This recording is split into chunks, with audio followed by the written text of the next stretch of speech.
Lawmakers still in the process of navigating a money mess at the Oklahoma Department of Mental Health and Substance Abuse Services as the agency approaches a budget shortfall before the end of the fiscal year this summer.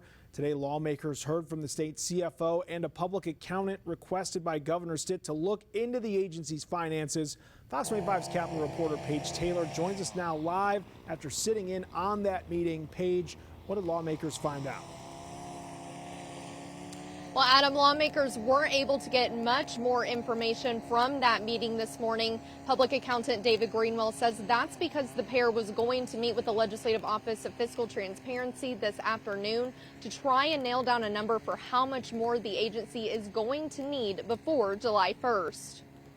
Oklahoma's Chief Financial Officer Aaron Morris and Public Accountant David Greenwell have been sorting through the agency's finances at the request of the governor, but they've only been doing so for a week. The agency recently made lawmakers aware it cannot pay its employees for the remainder of the fiscal year.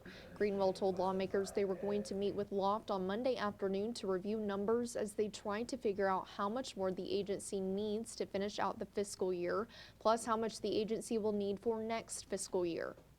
Once we get comfortable with 25 numbers, we can then draw in the assumptions that we need to make for 26, and that's a fairly quick process to take place. Morris says he does believe the agency needs a supplement to finish out the fiscal year, which ends in late June. The payroll issues is unique because I would say the agency's initial issue is budget more so than cash, but by the end of the fiscal year, absolutely, they will need a supplement to payroll due to growth in that line.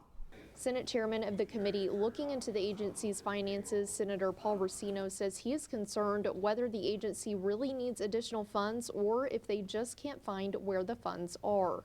I'm hoping that Mr. Greenwell is going to be able to figure that out. I mean, he's a very smart man, been doing this a very long time, but having said that, he's only been on the job a week. House Chairman of the committee, State Representative Mark Lawson, says once there is a number to work with, House and Senate budget teams will start reviewing along with fiscal staff.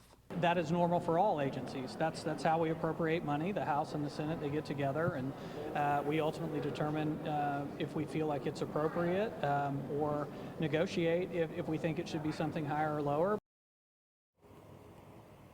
The governor also announcing earlier this afternoon that he has appointed a special counsel to look into potential abuse, waste, mismanagement, and fraud in an investigation of the agency. Reporting live at the state capitol, Paige Taylor, Fox 25 News.